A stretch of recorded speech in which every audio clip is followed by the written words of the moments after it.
وہ جو مغربی معاشرہ ہمارے سے آگے نکلا ہے کہ اس کی ایک وجہ ہے کہ جو مدینہ کی ریاست کے اصول بنائے تھے میرے نبی صلی اللہ علیہ وسلم نے، آپ حیران ہوں گے کہ وہ ان اصولوں پہ وہ مغربی معاشرے چل رہے ہیں. سب سے پہلی بنیاد رکھی عدل اور انصاف ہے. یہ جو آپ یہ چیز یاد رکھ لیں کہ جس معاشرے کے اندر قانون کی حکمرانی نہیں، وہ جانوروں کا معاشرہ ہے. جانوروں کے معاشرے میں انصاف نہیں ہوتا. اللہ نے جتنے اپنے پیغام بھیجوائے دنیا وہ سارے ایک ہی پیغام دینے آئے تھے کہ انسان کی معاشرے میں انصاف ہونا چاہیے. اور انصاف کا مطلب ہوتا ہے طاقتور اور کمزور کے لیے ایک قانون.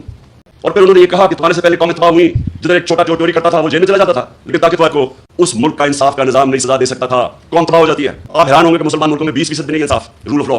سوئٹزرلینڈ میں تقریباً 100% ہے، کوئی قانون کے اوپر نہیں ہے. انصاف اور خوشحالی، ظلم کا نظام اور تباہی، یہ میرے نبی نے تب کہہ دیا تھا. دوسری چیز فلاحی ریاست. مدینہ کی ریاست دنیا کی تاریخ کی پہلی فلاحی ریاست بنائی گئی تھی. ریاست نے پورے بیواؤں، معذوروں کو، یتیموں کو، غریبوں کو. حضرت عمر کے زمانے میں پینشن آئی تھی، پہلی دفعہ بوڑھوں کو بھی ذمہ داری لی. انسانی معاشرہ تھا.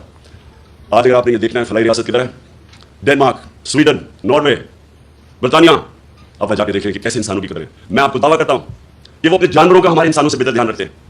آپ وہاں ایک پولیس والے کو 3 سال سزا دے دی کہ وہ پولیس کے کتے کے اوپر اپنے کتے پہ اسے دیکھ لیا کہ اس کو مارا تھا، پولیس والے کو سزا دے دی. یا پولیس والے انسانوں کے ساتھ کیا کرتے ہیں، کبھی وہ شہباز گل کے ساتھ کیا ہوا ہے، 2 دن پکڑ کے اس کو مارا، ننگا کر کے اس کو تشدد کیا.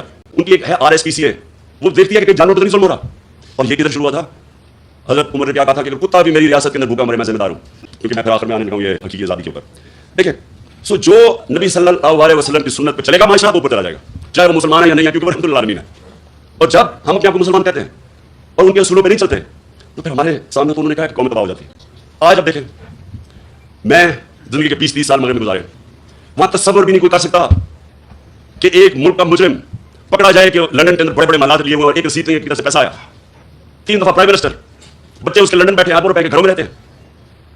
کہتے ہیں پاکستانی شہری نہیں، اس لیے بتاتی نہیں ہمارے پاس پیسے کدھر سے آیا. وہ عدالت سپریم کورٹ اس کو کنوکٹ کرتی ہے، مفرور جھوٹ بول کے ملک سے باہر بھاگتا ہے، اور وہ آج پاکستان کے فیصلے کر رہا ہے. وہاں بیٹھ کے ابھی یہ جو آڈیو لیکس آئی ہیں، یہ جو انکشاف آپ کے سامنے ہوئے ہیں، ان کے اندر پتہ چلے گا کہ وہ سارے ایک مفرور، ایک کرپٹ آدمی، ایک جھوٹا آدمی، ایک اربوں روپے اس ملک کے چوری کر کے بڑے بڑے محلت میں باہر رہنے والا آدمی وہ ملک کے فیصلے کر رہا ہے. یہ مغرب میں تصور بھی نہیں ہے.